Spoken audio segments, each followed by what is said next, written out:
and we will be speaking to Stephen Bassett. Now, while we grab the guests on the air, Blake Cousins, tell everybody what's new on Third Phase of Moon. Well, we just had an incredible interview with Dr. Stephen Greer, new updates, incredible insight. You know, the insight that came to us, we're getting behind the scenes from the CIA, from presidents, from Bill Clinton to the Obama administration, the cover-up. Why is it being covered up? Well, that's the big question, and we at Third Phase of Moon is trying to find out. And we're going to have up shortly right here is Stephen Bassett. He put together the congressional hearing in Washington, D.C. It was quite incredible. The press on it, when they did this the first time, I think it was the most watched internet-streamed video in Washington, the Washington, D.C. hearing ever. I think maybe about 1 billion or 800 million plus watched this.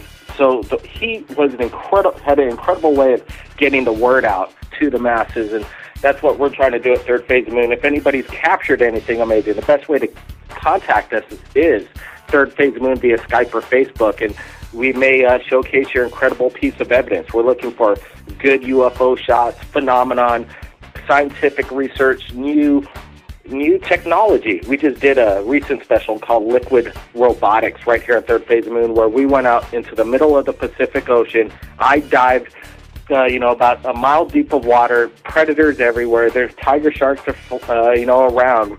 It was quite scary, but we're hanging out with new technology known as the wave glider. And it harnesses the energy from the ocean current, and it reports back to base. And some of the bases, and these clients are picking these things up. They're about $200,000 to $300,000 a piece. And Liquid Robotics' biggest client is the Department of Defense. And I asked why and what are they doing with these things, and they really couldn't answer my question. But there was some theories that came in, because the guy that designed this, first of all, he didn't want anything to do with the military. He was just kind of wanting to find out and listen to well sounds from his own home. But other people are coming out that he also may have wanted to know and find different signals that unknown creatures that live in the abyss of the ocean have their own signature sounds, and he was looking for these signature sounds that we've never heard before. Mermaids? Was he looking for mermaids? We don't know, but the documentary, again, Liquid Robotics, Robots of the Sea, you got to check it out at Third Phase Moon. It was absolutely stunning and incredible to be out there in the open ocean. Now, so everybody's standing by. We're going to get Mr. Stephen Bassett on the line, and we're looking forward to asking him the big questions. He's not afraid to, answer them. We call him kind of the pet bull guy out there for disclosure, because he doesn't shy down to anything. He's out there getting and asking the big questions as well to the right people. Congressmen are coming forth, astronauts, retired Air Force pilots, you name it, he has it, and, the information is getting out. So that's the main thing about Third Phase of Moon Radio. Everybody is standing by. And do we have Mr. Bassett? Is Mr. Bassett standing by, Dr. J? I guess we're having some issues with trying to get our connection. Also, we're going to go back to some of the other videos right here in Third Phase of Moon that we just posted this week. One of them is Top UFO Sightings, Incredible Accounts of Bizarre Encounters of Missing Time. Well, it was quite incredible. Just last week, Friday, on our radio show blog, we really don't interview people. We just kind of let the lines open and take accounts. If you have an account, an eyewitness, maybe breaking news, eye sightings going on at that time, people have called in, and it was quite amazing. But in this last radio show, 4 people called in, and they all were from around different parts of America, and they all shared one thing in common. It was missing time. People that have these UFO encounters usually explain to me some of the time right here at Third Phase Moon. We spoke to thousands, and many of them recall that it was a certain time they witnessed a UFO, then all of a sudden maybe an hour or 2 hours go by, and they can't account for what just happened. And to have 4 callers within 30 minutes with the same phenomenon, well, something's going on around the world, and I don't think it's an imagination going on, because Blake, you can't imagine video, and some of these UFO videos are quite amazing. Is Mr. Stephen Bassett with us, Dr. J. Andy Elias? Yes, we had a little technical issues, but we got Mr. Bassett. Let me quickly give your listeners some background. Paradigm Research Group was able to get the White House to put its position on the ET issue in writing for the first time ever, and that was back in October 2011. That position, which is still on the White House website, well, actually, you can't get to it right now because the government shut down, but as soon as they reopen, the We the People section on the White House website will reopen. And up there is that statement. You can also get info on this by going to disclosurepetition.org. And this position was there's no evidence whatsoever that any life exists outside the planet or an extraterrestrial presence has contacted or engaged any member of the human race. And there's no credible information to suggest that any evidence is being hidden from the public's eye. That is the White House's position, because it's all untrue. It's all false. So since then, we've been ratcheting up the strategy. We submitted 4 more petitions to the White House, got them up for at least 30 days, bringing up the evidence they say doesn't exist, and then the citizen hearing was held in Washington. And in that case, we had 6 former members of Congress, including Mike Gravel, former senator of Alaska, presidential candidate, and a long-time political advocate for change, as well as 5 other members of Congress, and they heard 30 hours of testimony from some pretty strong witnesses, particularly involving nuclear tampering and a lot of military people. They were completely stunned by this evidence. They were completely impressed. And I think most of them are going to be involved in further efforts going forward, but particularly Mike Gravel. So that entire citizen hearing essentially was the evidence, was just a portion of the evidence the White House doesn't exist. It was shown to the world. It was webcast around the world. It has been filmed completely in high def. There's going to be DVD sets available in a while. They're going to be sold all over the world. And so that has now set us up for what's going to happen next. And what's going to happen next is pretty intense. We're going to launch 2 parallel initiatives simultaneously. All right. And let me cover the easy one first. There will be a UN initiative that will be launched very soon. Paradigm Research Group has set up a foundation which will go operational in perhaps 10 days or less. It's the Citizen Hearing Foundation. It is the 501c3 nonprofit for Paradigm Research Group. And it was set up under the request of the 6 former members of Congress, 4 of which signed a communique, which you can find at citizenhearing.org, calling on Paradigm Research Group to set up this foundation, get money to fund a joint multi-nation effort to get a joint resolution, meaning these nations would agree on a resolution to the General Assembly and get a vote from the Assembly as to whether to hold a world conference, a UN-backed world conference addressing the evidence that is available now. This would, of course, attract a huge amount of attention, just the process itself.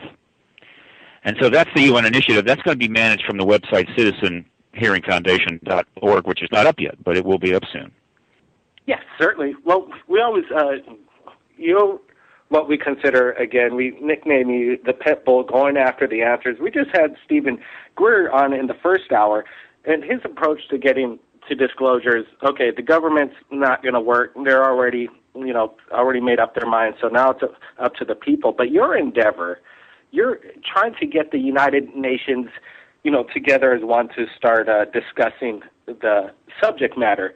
What, in clear terms, in your, in best case scenario, would come of this if everything worked out in your endeavors? No, the goal is simple. The best case scenario is so simple. We have not, this movement has not succeeded until the President of the United States goes in front of the American people, probably on the East Wing, I'll use that place where he walks out, and stands in front of that podium and informs and tells us finally that there's an extraterrestrial presence. That's it. They're not shooting for anything less than that. And so the purpose of all of this is to get that event. I call it disclosure with a capital D.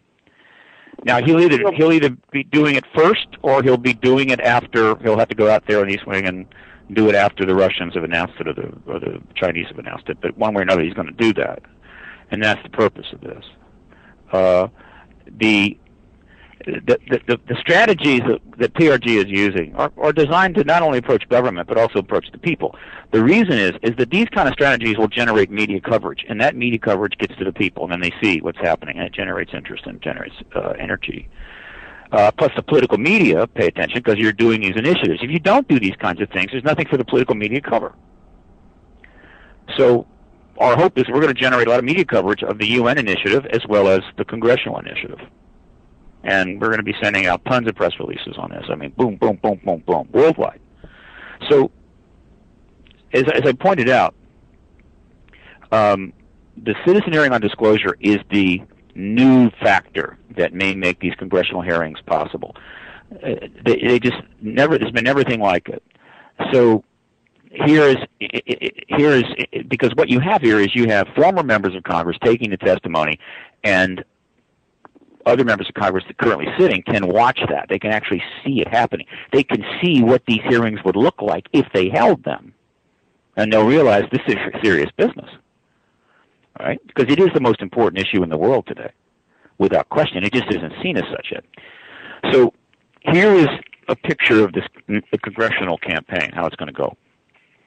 First of all, if you go to citizenhearing.org, you'll see the campaign there for getting the DVDs of the citizen hearing on disclosure completed, produced, edited, boxed, and ready to go. And we're halfway to our funding needs. What we need is one more executive producer contributor. That would be an individual who puts in $25,000, and they would then be the executive producer, accredited as such, on these DVD sets we're going to be selling, and then also the sets that are going to be part of the congressional initiative. And the sooner we get that, the sooner we can get cracking. But the point is, we're going to send a 10 DVD set, edited, professionally done, of the entire citizen hearing to every member of Congress, 535 sets. And they're going to be accompanied by a letter signed by scores of witnesses calling for them to meet with PRG's lobbyist, that would be me, to discuss the content of those hearings, the citizen hearing, as well as the immediate need for congressional hearings on Capitol Hill.